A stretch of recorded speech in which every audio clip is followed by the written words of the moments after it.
Salam, missiyanın bugünkü buraxılışı Su İdmanı Federasiyasına həsr olunub. Müsahibimiz isə Federasiyanın icraçı vitse-prezidenti Fərhad Əliyevdir. Xoş gördük, necəsiz?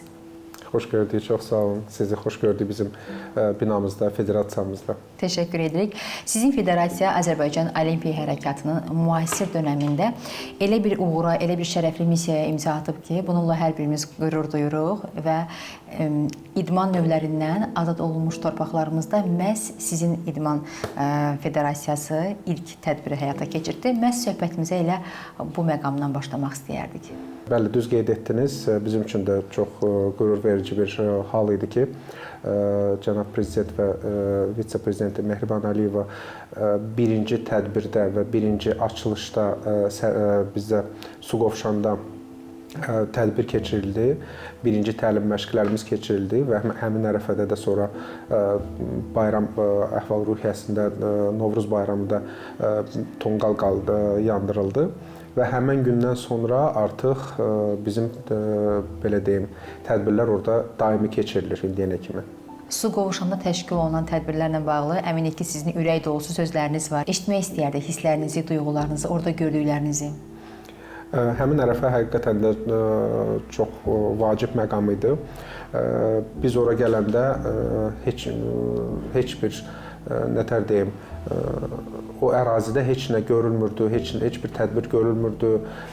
Yeni bir yerə gəlmişdik və sıfırdan bir məkan quruldu orada və o məkan indi getsəz tanımarsınız. İndiki daimi orada tədbirlər keçirilir, artıq park salınıb, otel, artıq insanlar, əhali orada yaşayır, bizim meçid tikilib, çox işlər görülüb. Amma birinci gün biz ora gələndə, biz həmin ərəfədə yanvar aylarındaydı, qar yağırdı, yağış yağırdı, hər gün biz orada daimi uşaqlar gəlirdi, məşq eləyirdi, ərazini görürdük, suyu yoxlayırdıq, həmin təmizlik işləri gedirdi.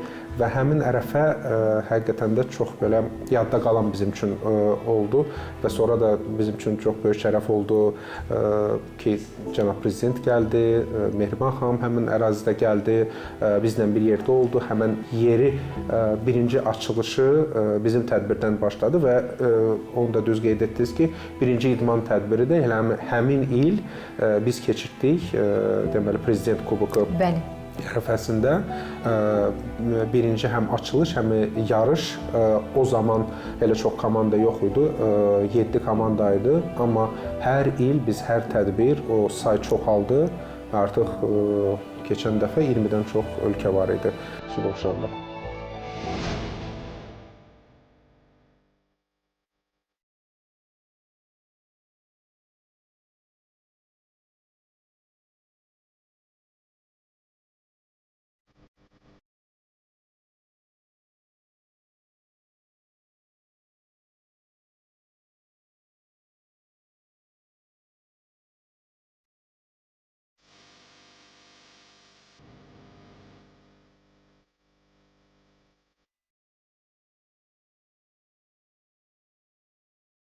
Su İdman Federasiyasının uğurlarının siyahısında ən önəmli yer tutan tədbirlərdən biri məhz ümumilli liderimiz Heydər Əliyevin xatirəsinə təşkil olunan bu tədbirlər idi və istəyərdik ki, bu il üçün nəzərdə tutulan yeniliklər varmı məhz bu tədbirlə bağlı, onları eşidək? Bəli, artıq biz Suqovuşandan onu da qeyd etmək istəyirəm ki, həmin tədbirdə bir il sonra biz artıq Köndələnçayda açılış elədik.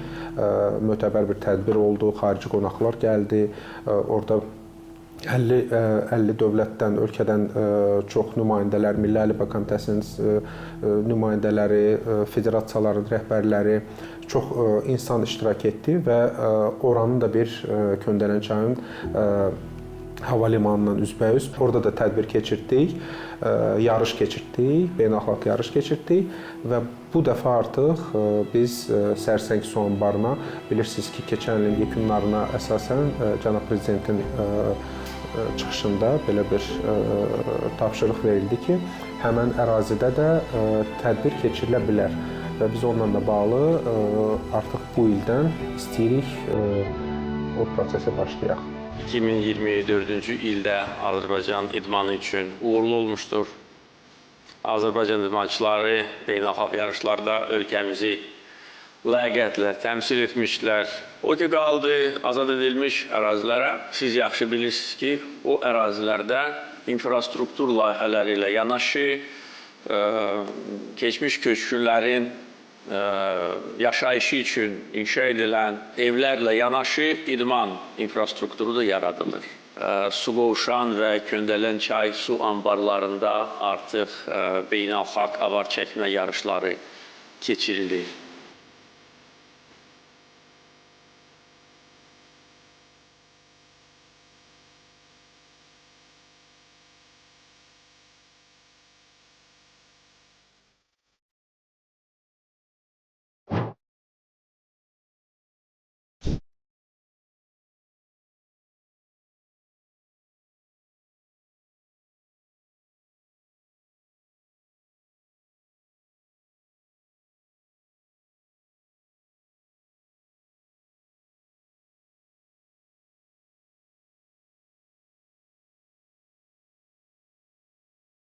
Bizim çox gözəl dəniz istirahət zonalarımız var, xizək zonalarımız var, güclü infrastruktur yaradılıbdır.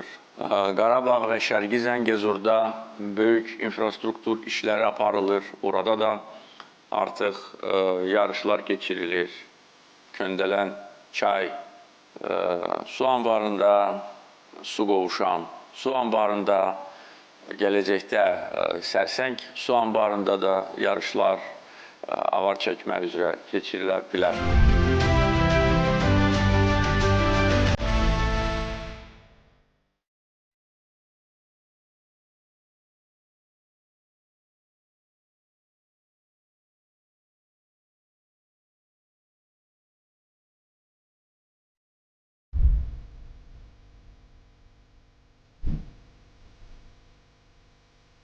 Su İdman Növləri Federasiyasının həvəskarlar üçün də təşkil etdiyi tədbirlər var. Bu haqda bizim də məlumatımız var. İstəyərdik biraz ətraflı şəkildə həvəskarlara məlumat verək. Həvəskarlar haqqında biz tez-tez tədbirlər eləyirik. Biz bizdə Bakıda bilirsiniz ki, Bakı buxtasında vaxtilə Sovet dönəmində bizdə çoxlu klublar burada təşkil olunmuşdu. Əfsuslar olsun ki, sonraki illərdə istifadə olunmurdu. Amma artıq 3 il bundan öncə biz Bakı klubu açıldı və fəaliyyət göstərir. Və orada daimi həvəskarlar üçün həm yarışlar, həm daimi gəlirlər, ailələr gəlirlər, kanoy sürürlər, kayak sürürlər.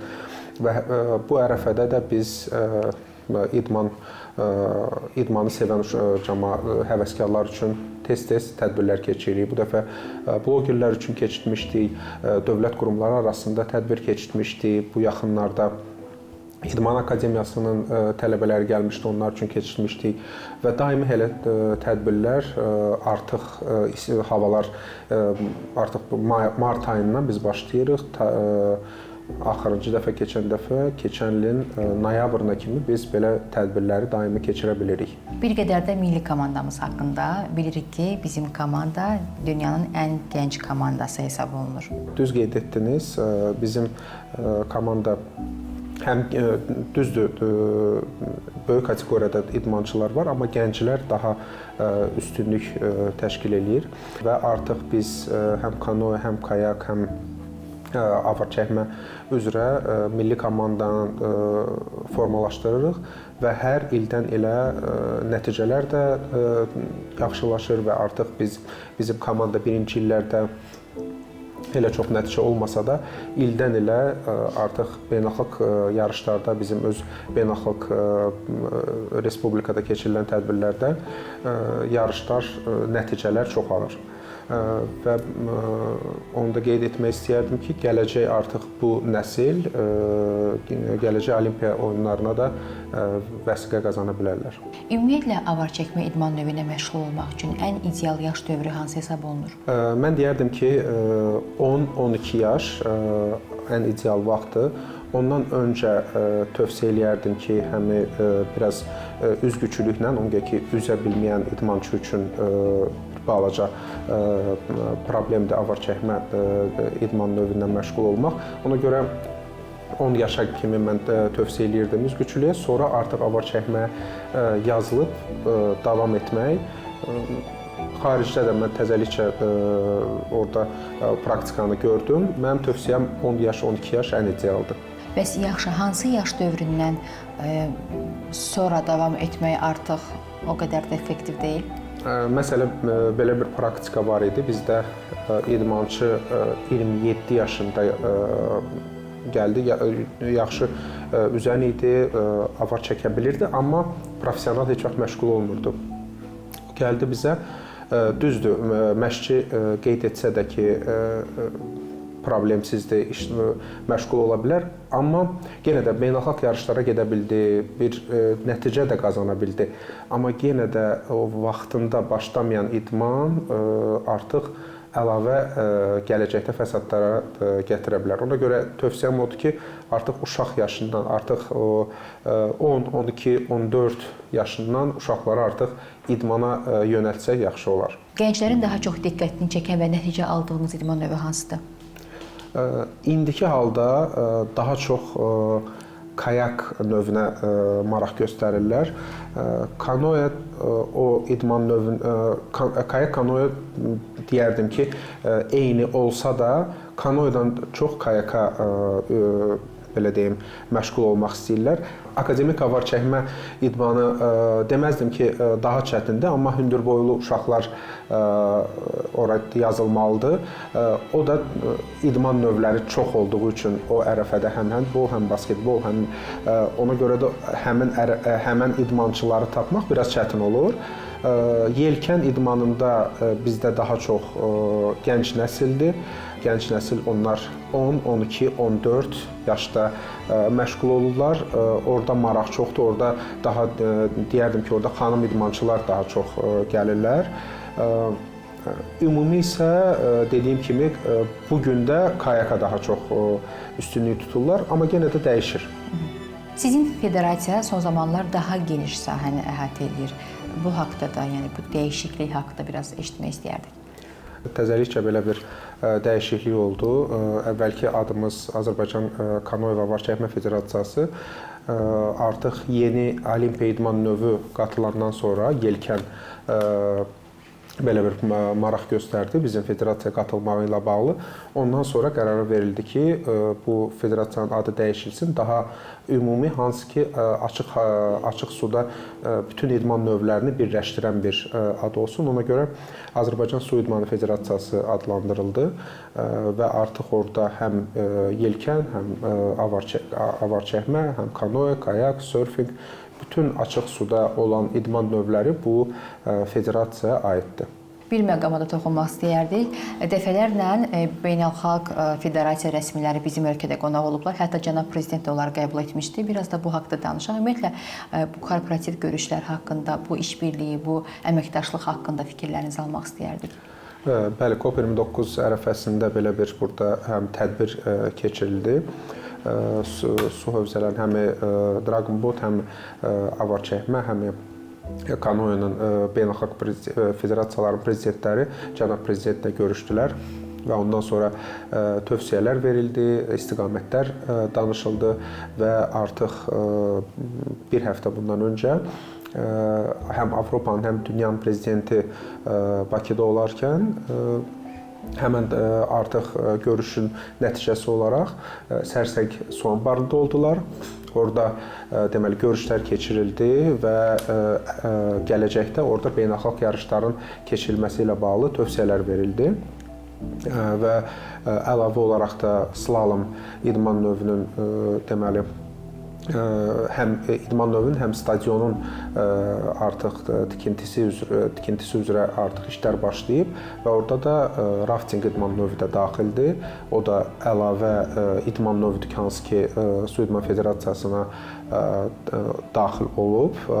Həmən nəticə olaraq artıq bundan sonra biz Sərsəng su anbarında tədbir keçiriləcək və həmən dediyim kanoe slalom stadionun tikintisində başlanılacaq və əlavə olaraq da həmin səfər ərəfəsində həmin bu oturduğumuz binada elə bu mərtəbədə əlavə Avropa Federasiyasının ofisi də imzalanma oldu və yaxın vaxtda artıq işçi də burada olacaq. Onlar daimi il boyu gəlib burada tədbirlər keçiriləcək və rəsmi bir ofis olaraq burada iş gedəcək. Həmin səfərlər ərəfəsində həm Sərsəng su anbarında, həm Mingəçevirdə deməli Euronews kanalı da maraq göstərdi və həmin süjeti də gördünüz, çox maraqlı bir süjet alınmışdı.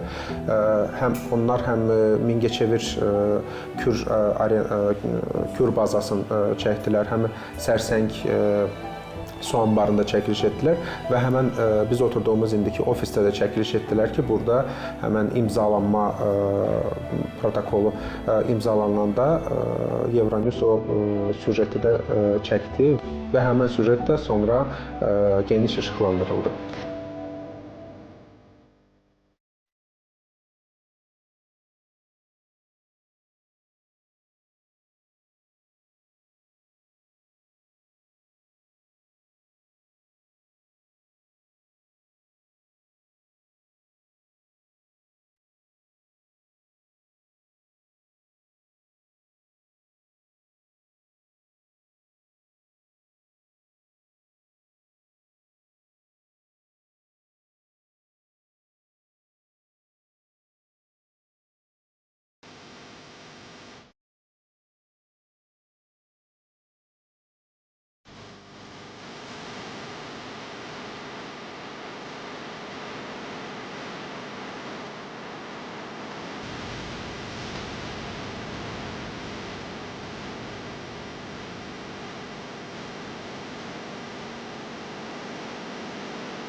Rəsmi fəaliyyət artıq təsdiqlənib, belə başa düşdük. Və 2026-cı il üçün sizin federasiyanın planlarını da eşitmək istəyərdik son olaraq. Planlarımız genişdir. Əlbəttə ki, bu yaxın vaxtda bizim Prezident kubokumuz yaxınlaşır, ona hazırlıqlar gedir. Sərsəng su anbarında bizim əlbəttə ki, tədbirimiz olacaq. Ondan sonra Yelkən artıq o da bizim federasiyanın tərkibində olduğu üçün həmin ərəfədə Mingəçevirdən sonra Bakıda da tədbir keçiriləcək. Sırf Yelkən reqatası. Sonra artıq Olimpiyada reytinq halı verən tədbirlər də bu ildən başlayıb. Ona görə Los Angelesə hazırlıq kimi yox, artıq yarışlar var ki, reytinq halı verəcək və artıq Olimpiyada üçün xallar yığılacaq. İlin sonuna kimi biz yenə də Bakıda çoxlu sayda tədbirlər, Respublika çempionatı, Bakı birinciliyi, Sonra yenə qeyd etdiyimiz kimi həvəskarlar arasında yarışlar keçiriləcək və əlbəttə ki, artıq oktyabr ayında bizim Mingəçevir reqatamız həmişəki kimi keçiriləcək və orada da yenə də biz həm Suqovuşanı, həm Köndələn çayı, həm də Sərsəng su anbarından istifadə edəcəyik. Bugünkü həmsöhbətimiz siz olduğunuz üçün təşəkkür edirik. Çox maraqlı, əhatəli cavablar aldıq sizdən və sizin federasiyaya ancaq uğurlar arzulayırıq. Çox sağ olun, mən də sizə uğurlar arzulayıram.